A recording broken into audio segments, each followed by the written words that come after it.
Hey everyone, in this video I'm going to be taking a look at the Nova tank, or the Tonk as it's come to be more commonly known as. For anyone who's not in the loop, the name came from a particular episode of Around the Verse, and from that point on the Nova was dubbed unofficially amongst the community as the Tonk. And the joke has grown to the point where CIG is now officially referring to it internally, and even on things like the roadmap as the Tonk. It's always been a difficult task in Star Citizen to try and give ships and even some vehicles a proper sense of scale, and the Nova is no exception to this. And it's really big for a vehicle, like to the point where the only flyable ships that can transport it are the Hercules Starlifter or an 890 Jump. But if you don't own one of these vehicles, you can always spawn a Nova planetside from any of the Platinum Bay retrieval stations. In the future, we're also going to be able to use an Argo SRV to transport a Nova, which is going to be Star Citizen's equivalent to a futuristic tow truck. But it's also going to be able to pick up a Nova and drop it off anywhere that you want, like for instance inside the hangar bay of a Polaris or onto the deck of a Kraken, which incidentally is going to be another one of the currently not yet flyable ships that's going to be able to transport a whole bunch of Tonks. The Idris is also going to be able to carry the Nova, but like with the Kraken, when it comes to the Idris, it's not going to be so much a matter of whether or not it can transport a Nova, but more of how many of them it can carry. And there's some debate going on right now as to whether or not a Polaris will be able to transport a Nova, that is, without having to use something like the SRV to load it in with. If you base things on its old dimensions, then the Tonk isn't going to be able to fit through the opening that leads into the cargo bay. But it's already been announced that the Polaris is going to grow in size. Unfortunately, we have no idea if that size increase is going to also affect things like how big the cargo bay is or how big its bay doors are going to be. The signature quality of a Tumbril vehicle is durability.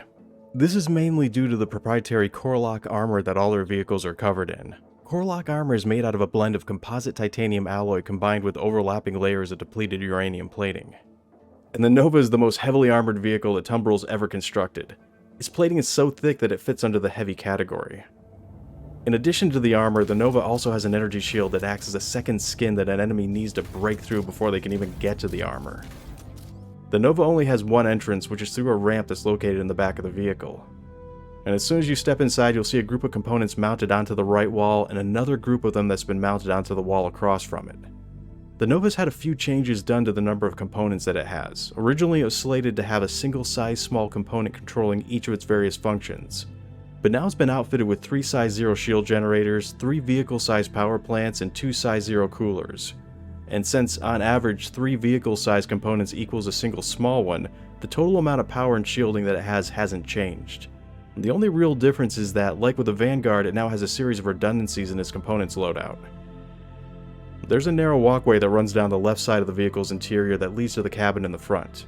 On the left side of this walkway is where the computer is located, which is where you'd install the computer blades that are used to automate systems and upgrade the vehicle. It's got one medium-sized computer which by default will come with 4 computer blade slots, which is the maximum amount that a single computer can have. Directly across from the computer is the gunner's seat. This is where a crewman can take control of the Slayer cannon.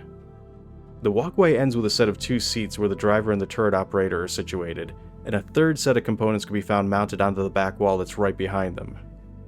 All the components for the Nova are accessible from within the vehicle's cabin, and the entire cabin is pressurized and fully enclosed, which means that it's going to have its own environmental systems and climate control. That'll also allow it to be able to operate in any type of environment and even from within the vacuum of space. The Nova doesn't have any maglocks for storing cargo, but it does have plenty of open space in the back. This area is ideal for carrying a standard sized box or a mission critical item, and since it's a vehicle, you're not going to have to worry about unsecured items being thrown about while you're moving. Ever since I first saw the Nova's ramp, I had the idea of using it to load another small vehicle like a Gravlev bike or a Ranger into it. And so far the only vehicles that are physically small enough to fit into the rear door are the Nox, the Rangers, and the X1. But the trouble is that currently Gravlevs will resist any attempt that you make to try to get them inside that ramp.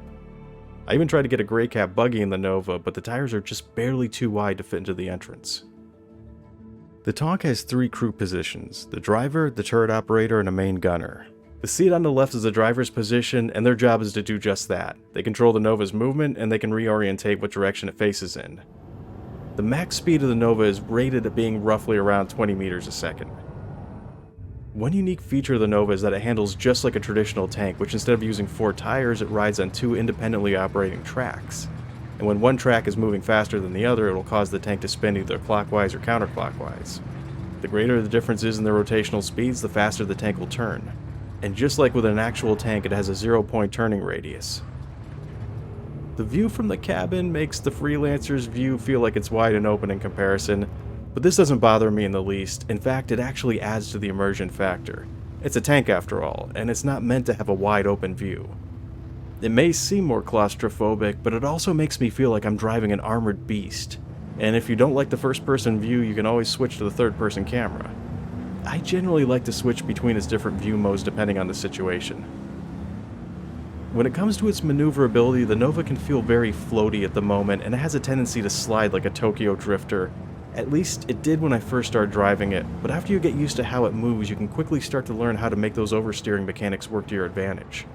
But I still feel that the devs need to retune it to make the Nova feel heavier when it's moving.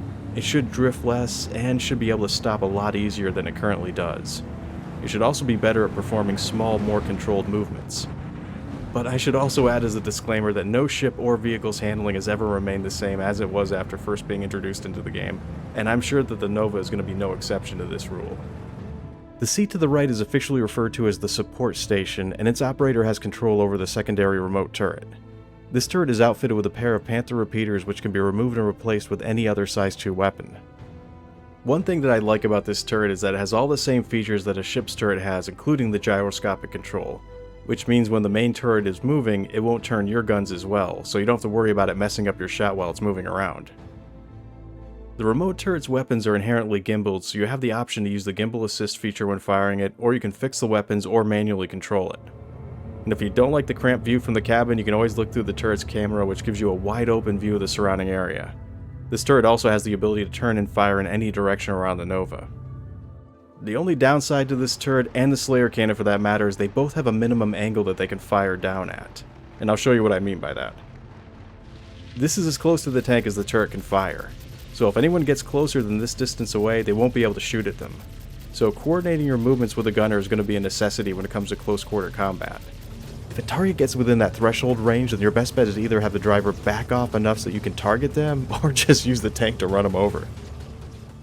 The support station also has access to several MFDs that they can use to reallocate power, shut various systems down, and with a push of a button, they're going to be able to take over the Nova's main controls should the need arise.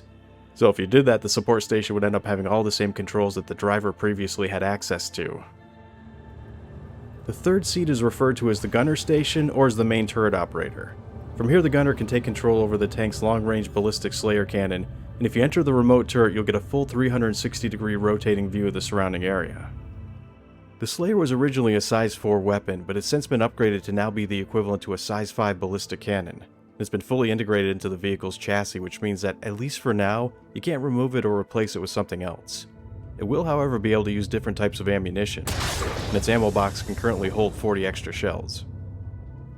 In a special Around the Verse episode, Paul Jones teased us with the idea that the Nova was constructed so that the main turret could be swapped out with other options, like, for instance, a rail cannon or a laser beam weapon. And so if they ever ended up deciding on going down that route, the model was built in a way that would allow that to be possible.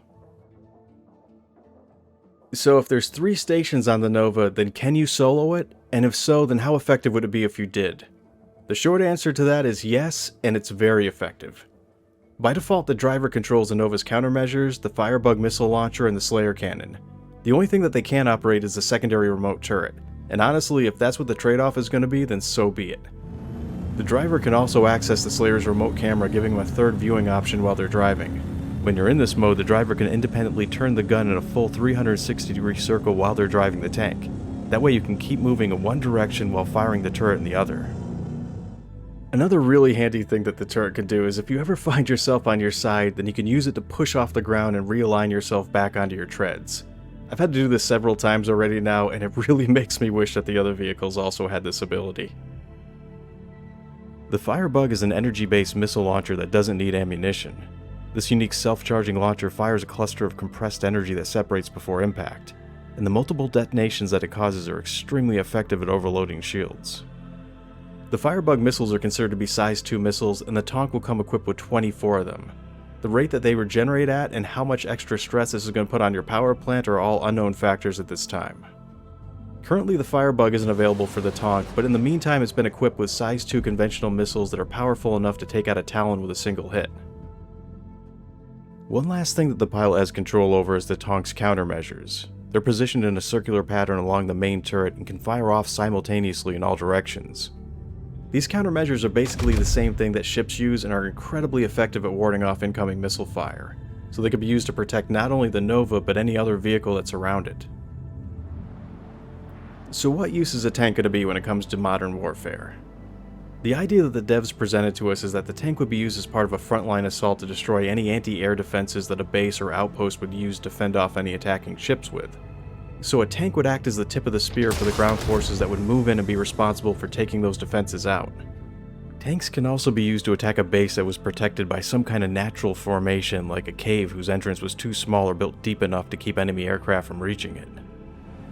And of course, there's a whole series of things that are coming which will create no-fly zones like dust, ice, and thunderstorms, zero visibility fog that's going to be too dense to see through from the sky, hurricane-level winds, and magnetic interference that will knock out a plane's electronic systems like their avionics and radar.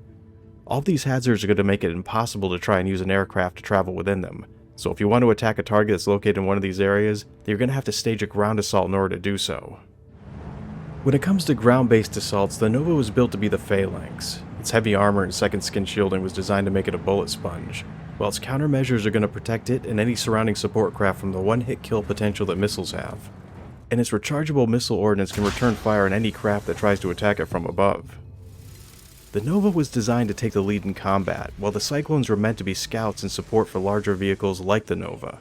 They have a low signature that's hard to detect, and they're as fast as they are durable, so you'd most likely send in something like an RN to scout out the area ahead, locate where the enemy's emplacements are, and then set up in a location where it could keep tabs on any further troop movements.